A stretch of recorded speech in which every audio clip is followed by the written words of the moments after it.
إن الحمد لله نحمده ونستعينه ونستغفره ونؤمن به ونتوكل عليه ونعوذ بالله من شرور أنفسنا ومن سيئات أعمالنا من يهده الله فلا مضل له ومن يضلله فلا هادي له وأشهد أن لا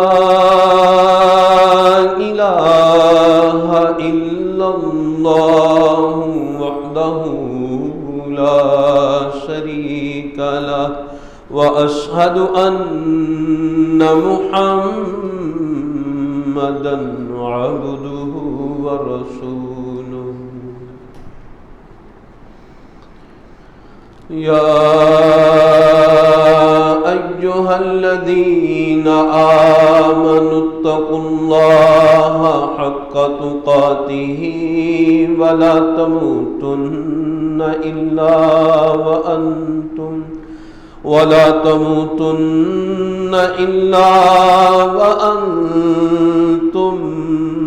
مسلمون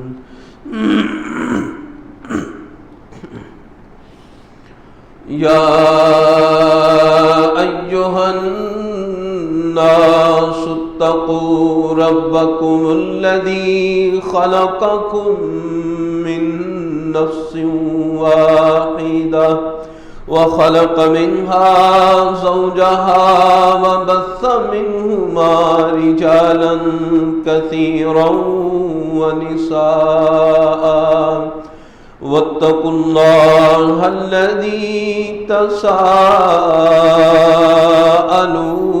به والأرحام إن الله كان عليكم رقيبا يا أيها الذين آمنوا اتقوا الله وقولوا قولا سديدا يصلح لكم أعمالكم ويغفر لكم ذنوبكم ومن يطع الله ورسوله فقد فاز فوزا عظيما أما بعد فإن أحسن الكلام كلام الله وخير الهدي هدي محمد صلى الله عليه وسلم وشر الأمور محدثاتها وكل محدثة بدعة وكل بدعة ضلالة وكل ضلالة في النار أعوذ بالله السميع العليم من الشيطان الرجيم من همزه ونفخه ونفسه بسم الله الرحمن الرحيم واعلموا أن فيكم رسول الله لو يطيعكم في كثير من الأمر لعنتم ولكن الله حبب إليكم الإيمان وزينه في قلوبكم وكره إليكم الكفر والفسوق والعصيان أولئك هم الراشدون رب اشرح لي صدري ويسر لي أمري واحلل عقدة من لساني يفقهوا قولي اللهم انفعنا بما علمتنا وعلمنا ما ينفعنا وزدنا علما رب زدني علما رب زدني علما رب زدني علما.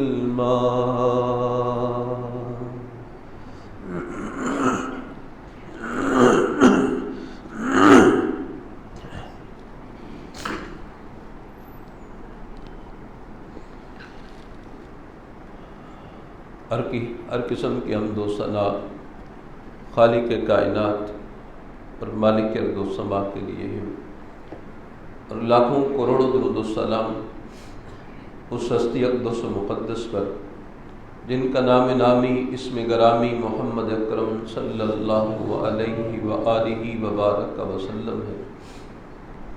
ذات مبارکہ مطہرہ کہ خالق کائنات نے جن کو کائنات کے باشیوں کے لیے راہبر، رہنما اور ہادی بنا کر بھیجا ہے. نبی مکرم صلی اللہ علیہ وآلہ وبارک وسلم کی ذات گرامی تمام انبیاء رسول اللہ علیہ والسلام پر فضیلت رکھتی، اور جس طرح نبی صلی اللہ علیہ وسلم تمام انبیاء رسول اللہ علیہ والسلام پر افضل ہیں، اسی طرح آپ صلی اللہ علیہ وسلم کے صحابہ رضوان اللہ علیہ مجمعین وہ بھی تمام نبیوں کے صحابہ پر فضیلت رکھتے ہیں. اللہ عز و جل کے ہاں انتہائی مقرب ہیں، صاحب مرتبہ ہیں. اللہ عز و جل کی نظر میں بڑے قابل قدر انسان ہیں. یہی وجہ ہے کہ اللہ تعالی قرآن مجید میں متعدد مقامات پر ان کی فضیلت کو بیان کرتے ہیں، ان کے اوصاف کا تذکرہ کرتے ہیں، ان کی مدح سرائی کرتے ہیں. اللہ عز و جل ان کو اپریشیٹ کرتے ہیں.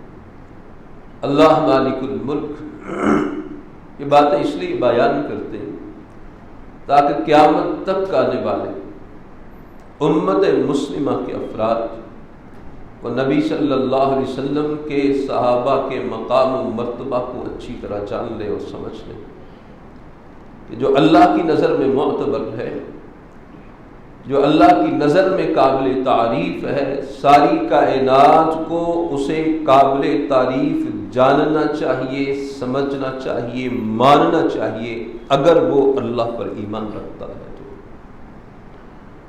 اللہ عز و جل فرماتے ہیں محمد رسول اللہ صلی اللہ علیہ وسلم، محمد صلی اللہ علیہ وسلم اللہ کے رسول ہیں.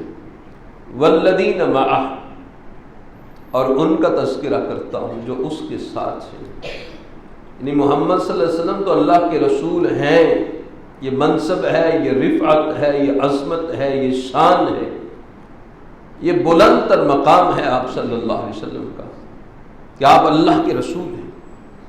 منصب رسالت کے ساتھ اب جو وابستہ ہوئے ہیں، اللہ نے صرف اتنا تعارف کروا کے آگے صرف نبی الاسلام کے اصحاب کی تعریف، توصیف، ان کی خوبیوں کا تذکرہ کیا ہے.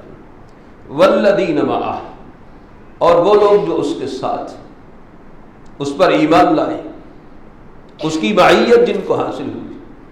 مکہ میں بھی ساتھ تھے، کٹنائیوں میں بھی ساتھ تھے، پریشانیوں میں بھی نبی الاسلام کی رفاقت کو اختیار کیا.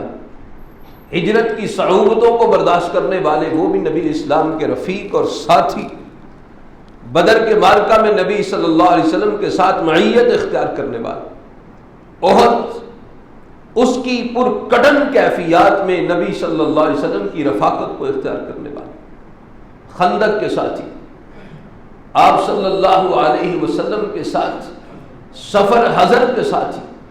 اب جو ساتھ ہے اس کو ساتھ ماننا پڑے گا. آپ صلی اللہ علیہ وسلم کے جو ساتھی ہیں، رفقا ہیں، ابتدائی اولین میں سے جو افراد ہیں، ابو بکر ہیں، عمر ہیں، عثمان ہیں، علی ہیں، طلحہ و زبیر ہیں، عبد الرحمن بن عوف ہیں، سعد بن ابی وقاص ہیں، سعید بن زید ہیں، ابو عبیدہ ابن الجراح رضی اللہ تعالی عنہم اجمعین، اور باقی مکہ کے مہاجر بھی، مدینہ کے انصار بھی، والذین معہ، وہ جو آپ صلی اللہ علیہ وسلم کے ساتھ ہیں، ان کا تذکرہ اللہ فرماتے ہیں اشداء علی الکفار، کافروں پر بڑا سخت ہے۔ یہ اللہ عز و جل کی پسندیدہ صفت ہے ایمان والوں میں، کیونکہ اسلام کے لیے، ایمان کی ترویج کے لیے، دین اسلام کو دنیا میں نافذ کرنے کے لیے ہر اس شیطان کے اعلی کار کے سامنے سختی سے ڈٹ جانا اللہ کو پسند ہے۔ جو حزب الشیطان سے تعلق رکھتا ہے، جو شیطان کا گروہ ہے، اللہ کے دین کو مٹانا چاہتا ہے، اللہ عز و جل کے دین کو دنیا میں پرورش پانے سے روکنے کے لیے ایڑی چوٹی کا زور لگاتا ہے۔ اللہ عز و جل کو وہ چاہیے جو دین اسلام کے ایسے مخالفین کے لیے سخت ہوں، تاکہ ان کو پتہ چلے اسلام کوئی موم کا رشتہ نہیں ہے، بلکہ ان کے ہاتھوں میں تلوار بھی ہوتی ہے، ان کے دلوں کے اندر ان کے لیے غیظ و غضب بھی ہوتا ہے، جو اللہ کی دشمنی پہ آتا ہے، شیطان کی رفاقت لے کے آتا ہے۔ تو ایسے بندوں کے لیے اہل ایمان کی بہترین صفت جو اللہ کو پسند ہے، اللہ نے اسی کو سب سے پہلے بیان کی، اشداء علی الکفار، وہ جو آپ صلی اللہ علیہ وسلم کے رفقا ہے، یہ کافروں پر بڑا سخت ہے۔ رحماء بینہم، آپس میں بڑے رحیم ہیں، نرم دل ہیں، محبت کرنے والے ہیں، آپس میں پیار کرنے والے ہیں، کیونکہ دین اسلام کے نفاذ کے لیے آپس میں اتحاد چاہیے، اکٹھ چاہیے، محبت اور یگانگت چاہیے، آپس میں پیار الفت کا رشتہ چاہیے۔ جتنا آپس میں تعلق مضبوط، گہرا، توانا اتحاد کا ہوگا، اسی قدر دین اسلام جو ہے وہ دنیا کے اوپر نفاذ کرنے میں زیادہ مؤثر ہوگا۔ کہا یہ نبی کے رفقا ہیں، آپس میں انتہائی رحیم ہیں، آپس میں رحم دل ہیں۔ تراہم رکعا سجدا، آپ دیکھتے ہیں ان کو رکوع اور سجود کی حالت میں، کافروں سے رشتہ سختی کا، آپس میں تعلق رحیمی کا، رحمت اور مودت کا، اور اللہ سے رشتہ عبادت و بندگی کا، مستقل مزاجی میں اللہ کے عابد عبادت گزار بندے۔ تراہم رکعا سجدا، آپ صلی اللہ علیہ وسلم دیکھتے ان کو رکوع کی حالت میں، سجدے کی حالت میں، عبادت گزار رب کے، تاکہ یہ تعلق مضبوط سے مضبوط تر ہو جائے۔ یبتغون فضلا من اللہ ورضوانا، عبادت و بندگی کا اور کوئی مقصد نہیں، صرف رب کی رضا چاہتے ہیں، اس کی خوشنودی کے مطالب ہیں۔ یہ کون کہہ رہا ہے؟ یہ اللہ عز و جل کہہ رہا ہے۔ کن کے بارے میں کہہ رہا ہے؟ محمد الرسول اللہ صلی اللہ علیہ وسلم کے رفقا کے بارے میں کہہ رہے ہیں۔ ان کے دل اتنے اجلا، اتنے صاف اور مصفا ہیں کہ رب قدوس ان کے دلوں کی کیفیت کو بیان کرتا ہے۔ یبتغون فضلا من اللہ ورضوانا، ان کے دل میں اور کچھ نہیں ہے، یہ رب کی رضا چاہتے ہیں، اس کی خوشنودی کے طالب ہیں۔ تراہم رکعا سجدا یبتغون فضلا من اللہ ورضوانا، سیماہم فی وجوہہم من اثر السجود، ان کے چہروں پر اللہ کی بندگی کی عظمت ہے، شان ہے، شکوہ ہے، جلالت ہے۔ جو اللہ سے رشتے کی بنا پر اللہ عز و جل چہروں پر اپنی روحانیت کا اثر ظاہر کرتے ہیں، اور اس ظاہر کیے ہوئے اثر کو لوگوں کے لیے ایک اٹریکشن کا باعث بناتے ہیں، ان کے چہروں پر یہ رب کی بندگی کی علامتیں واضح نظر آتی ہیں۔ ذالک مثلہم فی التوراۃ، یہ ان کی مثال تورات کے اندر ہے۔ واہ نبی کے صحابہ، تمہاری عظمتوں کا کیا کہنا ہے، تمہاری رفعتوں کا کیا کہنا ہے۔ اللہ نے جہاں نبی صلی اللہ علیہ وسلم کے اوصاف حمیدہ کا ذکر تورات اور انجیل میں کیے، وہاں نبی کے رفقا تمہارے تذکرے اور تمہارے بھی اوصاف اللہ نے پہلے کتابوں میں کر دیے ہیں، اتنے عظیم المرتبت۔ ذالک مثلہم فی التوراۃ، یہ مثال ان کی تورات میں ہے۔ تورات میں لکھا ہوا تھا کہ آخری پیغمبر محمد الرسول اللہ صلی اللہ علیہ وسلم کی ذات گرامی آئیں گے تو ان کے رفقا بھی آئیں گے تو یہ ان کے اندر خوبی اور اوصاف ہوں گے. یہ تورات میں وَمَثَلُهُمْ فِي الْإِنْجِيلِ اور انجیل میں بھی ان کی مثالوں کا تذکرہ ہے. اللہ اکبر. یہ قرآن بیان کرتا ہے. تورات میں ان کا تذکرہ، انجیل میں نبی کے رفقا کا تذکرہ. كَزَرْعٍ أَخْرَجَ شَطْأَهُ فَآزَرَهُ فَاسْتَغْلَظَ فَاسْتَوَىٰ عَلَىٰ سُوقِهِ. فرمایا کہ ان کی مثال انجیل کے اندر کونپل چھوٹی سی ابھرتی ہے، توانا ہوتی، طاقتور، مضبوط ہو جاتی ہے. يُعْجِبُ الزُّرَّاعَ جو کاشتکار ہے اس کو راضی کرتی، خوش کرتی ہے اس کو. نبی اسلام کے صحابہ کی جماعت ابتدائی طور پر کمزور تھی، ناتواں تھی، پھر اللہ عز و جل نے ان کو طاقتور کیا، پھر ایک ایسا جتھا بنا، ایک ایسی جماعت مارد وجود میں آئی کہ جس نے نبی صلی اللہ علیہ وسلم کے دین کی آبیاری اس طرح کی کہ دنیا کے اطراف میں اللہ کی توحید کا پرچم لہرا گیا، دین نافذ ہو گیا. نبی اسلام خوش ہوتے ہیں اپنے ساتھیوں کو دیکھ کر، اپنے رفقا کو. صرف اتنی بات نہیں کی، فرمایا لِيَغِيظَ بِهِمُ الْكُفَّارُ. یہ نبی کے رفقا کی جماعت ان کو دیکھ کر کافر غیظ و غضب کا شکار ہوتے، کیونکہ جانثار ٹھہرے، وفادار ٹھہرے.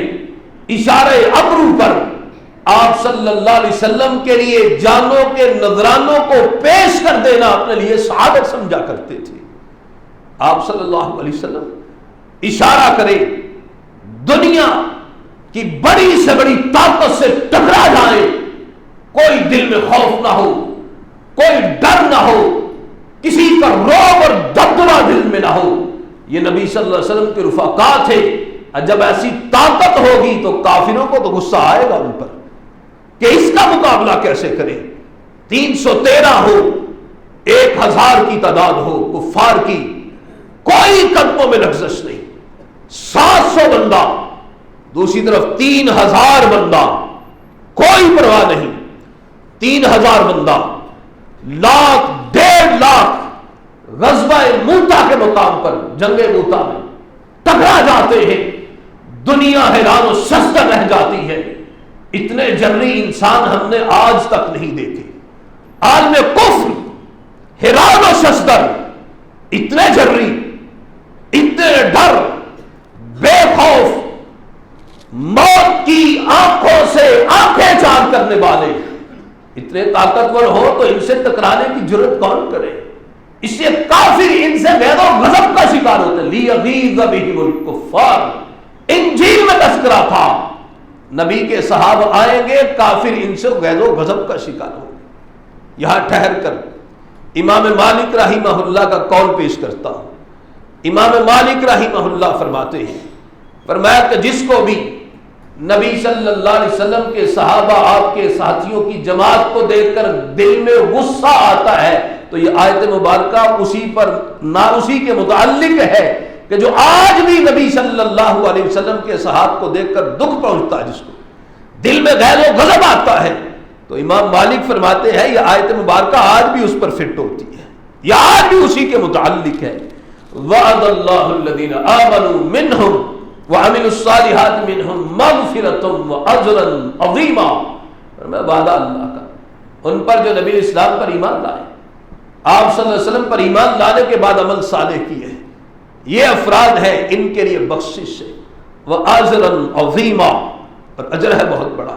یہ ان لوگوں کا تذکرہ ہو رہا ہے جو نبی اسلام کے ساتھ ہیں. والذین معہ، وہ جو آپ صلی اللہ علیہ وسلم کے ساتھ، ان کے لیے بخششوں کا اعلان ہے، ان کے لیے اجر عظیم کا اعلان ہے. اللہ ان کی تعریف کرتے ہیں، ان کی توصیف بیان کرتے ہیں، پہلی کتابوں میں ان کا تذکرہ آتے ہیں. اتنے اعلیٰ، اتنے بالا، اتنے بابرکت انسان کہ نبی صلی اللہ علیہ وسلم نے فرمایا، آپ صلی اللہ علیہ وسلم نے فرمایا کہ میرے امت کے افراد میں سے بابرکت ہیں وہ لوگ، مبارکباد کے مستحق ہیں، جو ایمان لائے اور میری مصاحبت کو اختیار کیا، جنہوں نے میرے ساتھی بنے، بڑے ہی برکتوں والے. یہ نبی اسلام نے فرمایا، اور فرمایا اتنے برکتوں والے اتنے برکتوں والے کہ صرف خود ہی بابرکت نہیں، فرمایا وہ بھی بابرکت ہے جس نے میرے صحابی کو دیکھا اور اس کی موافقت کو اختیار کیا ہے، ایمان لایا، میرے ساتھی کو دیکھا، صحابی کو دیکھا۔ اللہ عز و جل نے نبی کے صحابہ کو اتنا بابرکت کیا کہ ان برکتوں کا حصہ ان کو بھی پہنچا کہ وہ بھی بابرکت ہو گئے جنہوں نے نبی صلی اللہ علیہ وسلم کے ساتھ کو دیکھا۔ نبی اسلام نے فرمایا میرے صحابی جب تک موجود رہیں گے تمہارے اندر خیر رہے گی، برکت رہے گی۔ نبی کے صحابہ کی برکت رضوان اللہ علیہم اجمعین جب تک موجود ہو، برکتیں بھی ساتھ ہیں۔ اور امام مسلم نے اس حدیث کو نقل کیا ہے، نبی صلی اللہ علیہ وسلم نے فرمایا وقت آئے گا، زمانہ گزرنے کے بعد لوگ جہاد کے لیے نکلیں گے اور سوال کریں گے ایک دوسرے سے۔ وقت بہت سا گزر چکا، آپ صلی اللہ علیہ وسلم رخصت ہو چکے، آپ کے اصحاب کثیر تعداد میں اس دنیا سے جا چکے۔ سوال کریں گے آپس میں، کیا لشکر میں کوئی ایسا انسان بھی ہے جس نے رخ مصطفیٰ کو دیکھا ہو، آپ صلی اللہ علیہ وسلم کا ساتھی ہو؟ کہنے والے کہیں گے ہاں، لشکر کے اندر ایک ایسا بھی ہے جس نے نبی صلی اللہ علیہ وسلم کو دیکھا ہے۔ نبی اسلام نے فرمایا، امام مسلم نے اس حدیث کو نقل کیا، فرمایا اللہ تعالیٰ میرے اس دیکھنے والے میرے صحابی کی برکت سے اللہ تعالیٰ لشکر کو فتح یابی عطا فرما دیں گے۔ صرف ایک بندہ جس نے رخ مصطفیٰ کو دیکھا ہے، فرمایا اس کی برکت سے اللہ فتح عطا فرما دے۔ اتنی برکتوں والے، پھر ایک زمانہ آئے گا، وقت گزر جائے گا، پھر ایک وقت آئے گا لوگ جہاد کے لیے نکلیں گے، پھر سوال ہوگا کہ آج تو بہت سے زمانے بیت چکے، کیا تم میں سے کوئی ایسا بھی ہے جس نے کسی صحابی کو دیکھا ہوا، جس نے کسی صحابی کی مصاحبت کو اختیار کیا ہو؟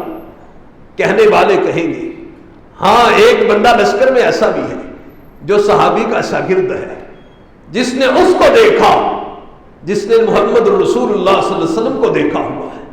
نبی اسلام فرماتے ہیں اللہ تعالیٰ اس ایک بندے کی وجہ سے ان مجاہدین کو فتح عطا فرما دیں گے کہ یہ وہ موجود ہے جس نے نبی کے صحابی کا دیدار کیا ہوا ہے۔ امام مسلم اس حدیث کو نقل کیا۔ پھر وقت آئے گا، واہ نبی کے صحابہ تمہاری برکات کہاں تک جاتی ہیں؟ لوگ سوال کریں گے کیا تم میں سے کوئی ایسا بندہ بھی ہے جس نے اس کو دیکھا ہو جس نے نبی کے صحابی کو دیکھا ہو؟ کہنے والے کہیں گے ہاں، ایسا بھی ہے جس نے نبی کے صحابی کو دیکھنے والے کو دیکھا ہوا، تبع تابعین میں سے۔ فرمایا اللہ عز و جل اس بندے کی برکت کی وجہ سے مجاہدین کو غلبہ عطا فرما دیں گے۔ یہ نبی صلی اللہ علیہ وسلم کے اصحاب کی برکات ہے، آپ صلی اللہ علیہ وسلم کی رفاقت کو اختیار کرنے والوں کی یہ خیر و برکات ہے۔ نبی صلی اللہ علیہ وسلم کا یہ ساتھی اتنے اعلیٰ، اتنے عرفہ، سیدنا عبداللہ ابن عباس مسعود رضی اللہ تعالیٰ، وہ فرماتے ہیں اللہ تعالیٰ نے خالق کائنات میں بندوں کے دلوں کو جھانچا، پرکھا، فرمایا ساری کائنات کے لوگوں میں سے محمد رسول اللہ صلی اللہ علیہ وسلم کے دل کو سب سے بہتر پایا۔ اللہ تعالیٰ نے ان کو اپنے لیے پسند فرمایا، آپ کو اپنی منصب نبوت اور رسالت اس کو عطا کیا، اور پھر اس کے بعد پھر اللہ نے سارے بندوں کے دلوں کو جھانک کے دیکھا اور کہا نبی اسلام کے صحابہ سے ان کے دلوں سے بہتر کسی کے دل کو نہیں پایا۔ اس لیے اللہ عز و جل نے پھر ان کو آپ صلی اللہ علیہ وسلم کا معاون بنا دیا، آپ کا مددگار بنا دیا ہے۔ اللہ نے ان کے دلوں کو جھانک کے دیکھا، ان کے دلوں جیسا اور کسی کا دل نہیں۔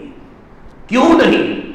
قرآن کہتا ہے وَلَٰكِنَّ اللَّهَ حَبَّبَ إِلَيْكُمُ الْإِيمَانَ وَزَيَّنَهُ فِي قُلُوبِكُمْ، اور لیکن اے نبی کے صحابہ اللہ نے تمہارے دلوں میں ایمان کو مزین کر دیا ہے، اللہ نے کر دیا۔ باقی ہر بندے کو حکم ہوتا ہے ایمان لاؤ، ایمان لا کر ایمان مضبوط کرتے چلے جاؤ، لیکن واہ نبی کے صحابہ تمہارے دل کتنے اعلیٰ، تمہارے دل کتنے عرفہ، تمہارے دل کتنے عظیم ہیں کہ اللہ عز و جل خود ان کا تذکرہ کرتے ہوئے کہتے ہیں وَلَٰكِنَّ اللَّهَ حَبَّبَ إِلَيْكُمُ الْإِيمَانَ وَزَيَّنَهُ فِي قُلُوبِكُمْ، اس اللہ نے تمہارے دلوں میں ایمان کو مزین کر دیا نبی کے رفقا، اور اس ایمان کو تمہارے دلوں کے اندر خوبصورت کر دیا، تمہارے دل سجتے ہیں، دھجتے ہیں، خوبصورت لگتے ہیں تو ایمان کے ساتھ، کیونکہ اللہ نے اس کو محبوب کر دیا۔ صرف اتنی بات نہیں، فرمایا اللہ عز و جل نے وَكَرَّهَ إِلَيْكُمُ الْكُفْرَ وَالْفُسُوقَ وَالْعِصْيَانَ، اور اس اللہ نے صرف ایمان ہی تمہارے دلوں میں مزین نہیں کیا، تمہارے دلوں کے اندر ایمان کو ہی خوبصورت نہیں بنایا، ایمان کو ہی محبوب نہیں بنایا، بلکہ اللہ نے تمہارے لیے کفر کو، کبائر کو، صغائر کو بھی ناپسندیدہ بنا دیا۔ تمہارے دل اتنے اعلیٰ ہیں کہ یہ کفر کی طرف، کبائر کی طرف، بڑے بڑے گناہوں کی طرف اور چھوٹے چھوٹے گناہوں کو بھی ناپسند کرنے والے ہیں۔ اولئک هم الراشدون، یہی ہے وہ لوگ جو رشد و ہدایت والے ہیں، یہی ہے وہ اعلیٰ، وہ عرفہ جن کو اللہ عز و جل ہدایت اور رشد کی سند عطا فرماتے ہیں۔ یہ نبی صلی اللہ علیہ وسلم کے رفقا۔ اور دوسری جگہ اللہ فرماتے ہیں وَأَلْزَمَهُمْ كَلِمَةَ التَّقْوَىٰ وَكَانُوا أَحَقَّ بِهَا وَأَهْلَهَا، اور اس اللہ نے لازم کر دیا کلمۃ التقویٰ، تقوی کی بات، کیونکہ دل کو میں محبوب بنا لیا ایمان کو، اب اس دل میں تقوی کو لازم کر دیا، اور فرمایا یہ ویسے ہی نہیں تھا۔ وَقَالُوا أَحَقَّ بِهَا وَأَهْلَهَا، وہ نبی کے رفقا تھے ہی ایسے کہ وہ اس کا حق رکھتے تھے، وَأَهْلَهَا، اس کی ایبلٹی رکھتے تھے، ان کے اندر اہلیت تھی، قابلیت تھی، ان کے دل اللہ نے بنائے ہی ایسے تھے کہ وہ حقدار بھی تھے اور استحقاق بھی رکھتے تھے کہ ان کے اندر تقوی لازم ہو جائے۔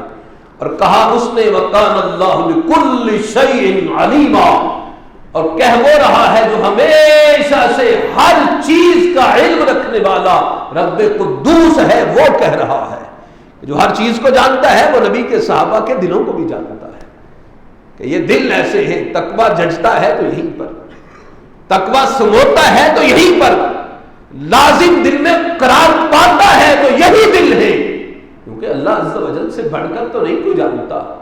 الا یعلم من خلق، کیا وہ نہ جانے جس نے پیدا کیا؟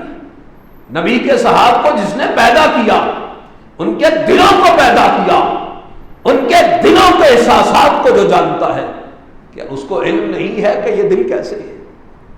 وَأَلْزَمَهُمْ كَلِمَةَ التَّقْوَىٰ وَكَانُوا أَحَقَّ بِهَا وَأَهْلَهَا، یہ دل ہی ایسے تھے، اعلیٰ تھے، عرفہ تھے، عظیم المرتبت تھے، اللہ عز و جل کے ہاں وہ شرف کو پانے والے، واللہ ویسا شرف کسی کو نہیں ہے، کسی کو شرف حاصل نہیں۔ نبی الاسلام لا تمس النار من رآنی او رآ من رآنی، اس کو آگ نہیں چھو سکتی جس نے حالت ایمان میں مجھ کو دیکھا ہے، اللہ نے اس پر آگ کو حرام کر دیا۔ اگر اتنی ہی بات کہتے تو اصحاب رسول کی عظمت اور رفعتوں پر دلالت کرنے کے لیے کافی تھی، لیکن مزید آشکار کیا او رآ من رآنی، جس نے مجھ کو دیکھا اس پر تو آگ حرام ہے ہی ہے، اللہ نے اس پر بھی جہنم کی آگ کو حرام کر دیا جس نے مجھ دیکھنے والے صحابی کو دیکھ لیا۔ اتنے اعلیٰ، اتنے عرفہ اصحاب رسول رضوان اللہ علیہم اجمعین۔ اس کی وجہ یہ ہے نبی صلی اللہ علیہ وسلم کے رفقاء کے پاس، آپ کے صحابہ کے پاس اللہ کی قسم ہے وہ کچھ ہے جو کائنات میں اور کسی کے پاس نہیں ہے، وہ کچھ ہے جو اور کسی کے پاس نہیں ہے۔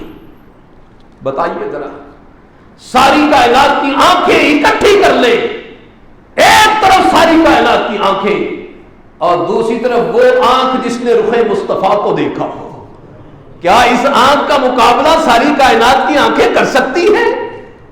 اس آنکھ کا کیسے مقابلہ ہو جس نے رخ مصطفیٰ کو دیکھا؟ لا تمس النار من رآنی، اس کو آگ نہیں چھوتی جس نے میرے چہرے کو دیکھا، مجھ کو دیکھا حالت ایمان میں اس آنکھ کا مقابلہ بھی کر سکتا ہے۔ ان کے پاس وہ ہاتھ تھے کہ اس ہاتھ جیسے جو نبی کے ساتھیوں کے ہاتھ ہیں، کائنات کا کوئی ہاتھ ہو نہیں سکتا ہے۔ ان الذین یبایعونک انما یبایعون اللہ ید اللہ فوق ایدیہم۔ بے شک اے پیغمبر صلی اللہ علیہ وسلم، آپ کے ہاتھوں پر جنہوں نے ہاتھ رکھ کر بیعت کی، انہوں نے آپ کے ہاتھ پر بیعت نہیں کی، انہوں نے اللہ کے ہاتھ پر بیعت کی۔ ید اللہ فوق ایدیہم، اللہ کا ہاتھ ان کے ہاتھوں کے اوپر تھا۔ اب نبی صلی اللہ علیہ وسلم کے ہاتھ کے اوپر جس کا ہاتھ مس کر گیا، اللہ اکبر، اور جاؤ ساری کائنات کے ہاتھوں کو اکٹھا کر کے لے آؤ، نبی کے اس صحابی کے ہاتھ کا مقابلہ نہیں کر سکتے جس نے ہاتھ مستے، آپ صلی اللہ علیہ وسلم کے ہاتھوں میں ہاتھ دے دیا جس نے، اس مس کا کوئی مقابلہ کر سکتا ہے؟ اس ہاتھ کے ٹچ کا کوئی کائنات میں مقابلہ کر سکتا ہے؟ نبی اسلام کے صحابہ کے پاس وہ ہاتھ تھے، اور نبی صلی اللہ علیہ وسلم کے اصحاب کے پاس وہ کان تھے جنہوں نے نبی صلی اللہ علیہ وسلم کے کلام کو سنا، آپ کی گفتگو کو سنا، آپ صلی اللہ علیہ وسلم کے اقوال کو سنا، اور آپ صلی اللہ علیہ وسلم کے اصحاب کے پاس وہ نمازیں تھیں جن کے امام محمد رسول اللہ تھے صلی اللہ علیہ وسلم۔ اور جاؤ کائنات میں کسی مقتدی کو کہو اس مقتدی کا مقابلہ تو کر کے دکھائے، جو مقتدی اس کا مقتدی ہے جو سید و امام الانبیاء ہے، جو نبیوں کے امام ان کا مقتدی ہے، اس مقتدی ہونے کا کوئی مقابلہ کر سکتا ہے؟ آج بعض دفعہ کوئی بزرگ یہ اپنے اعزاز کے طور پہ بات کرتے ہیں۔ ابھی چند دن پہلے ایک بزرگ مجھے کہنے لگے آپ نے مولانا اسماعیل سلفی رحمہ اللہ کو دیکھا ہے؟ میں نے کہا جی نہیں دیکھا، وہ ہماری پیدائش سے پہلے فوت ہو چکے۔ وہ بڑے اعزاز کے ساتھ کہنے لگے میں نے ان کے پیچھے نمازیں پڑھی ہوئی ہیں، ان کے خطبے سنے ہوئے ہیں۔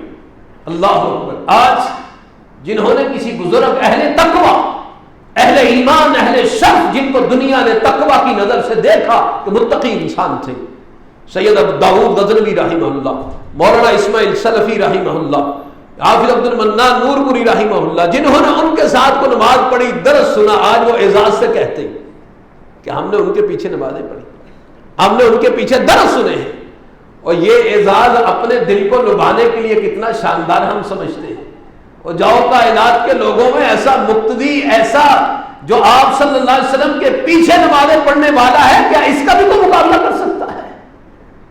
اس جیسا بھی کچھ شرف کسی کو حاصل ہو سکتا ہے جو نبی اسلام کے سامنے بیٹھ کر آپ خطبہ ارشاد فرمایا کرتے ہوں گے، آپ صلی اللہ علیہ وسلم تقریر ارشاد فرمایا کرتے ہوں گے، اور اصحاب رسول کا جمگٹا ہوگا، وہ آپ کے چہرے پر اپنی نگاہوں کو گاڑے آپ صلی اللہ علیہ وسلم کا خطبہ سن رہے ہوں گے۔ وہ کائنات میں ایسے لوگوں کا کوئی مقابلہ کر سکتا ہے؟ اور کوئی ایسا مجاہد دکھاؤ کہ جو امامت، جو آپ صلی اللہ علیہ وسلم کی عمارت میں امیر المجاہدین کے ساتھ میدان جہاد میں موجود ہو، اس شرف کا کوئی مقابلہ کر سکتا ہے؟ واللہ نہیں۔ ان کے پاس وہ کچھ تھا جو کائنات میں کسی کے پاس نہیں تھا، اللہ کی قسم۔ اس لیے صحابہ رسول جیسا اشرف، ان جیسا اعلیٰ، ان جیسا بالا، عظیم المرتبت اور کوئی نہیں۔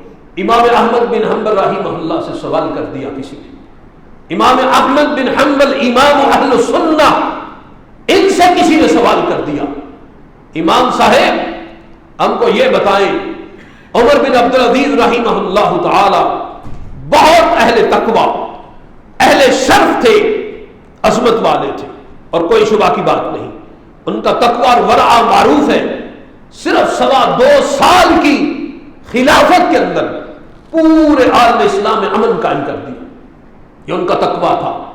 اور ان کو عمر ثانی بھی کہتے ہیں کہ یہ حضرت عمر رضی اللہ تعالی عنہ کے بعد دوسرے عمر ہیں۔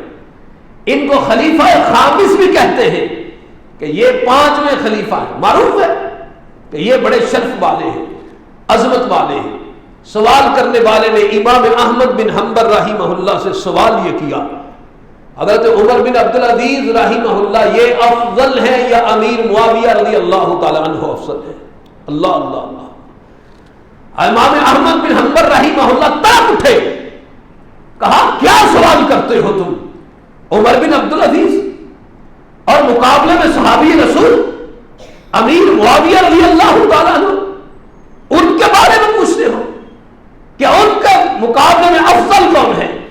تم افضلیت کی بات کرتے ہو۔ سنو احمد بن حنبل رحمہ اللہ کا عقیدہ، امام اہل السنہ کا عقیدہ۔ وہ فرماتے ہیں کہ امیر معاویہ رضی اللہ تعالی عنہ نے نبی صلی اللہ علیہ وسلم کی رفاقت میں، آپ صلی اللہ علیہ وسلم کی معیت میں، میدان جہاد میں جب گھوڑا بھڑایا تھا، گھوڑے کی ٹاپ سے گرد و غبار اٹھا، وہ گرد و غبار گھوڑے کے نچلے تک پہنچا۔ عمر بن عبدالعزیز رحمہ اللہ سے وہ گرد و غبار بھی افضل ہے، کیونکہ یہ نبی کی رفاقت میں گھوڑے کی ٹاپوں سے گرد و غبار اٹھ کر ناک کے نتنوں تک پہنچا ہے۔ تم تقابل کرتے ہو صحابی غیر صحابی کا، اور اس کی گرد راہ کو بھی نہ پا سکے۔ نبی کے رفقاء کا مقام اور مرتبہ اتنا اعلیٰ کہ اس کی گرد راہ کو بھی نہ پا سکے، ان کے مرتبے پر پہنچنے کا کوئی تصور نہ کر سکے۔ اتنے اعلیٰ، اتنے عرفا، اتنے اشرف، اتنے عظیم المرتبہ نبی صلی اللہ علیہ وآلہ وبارک وسلم کے صحابہ رضوان اللہ علیہم اجمعین۔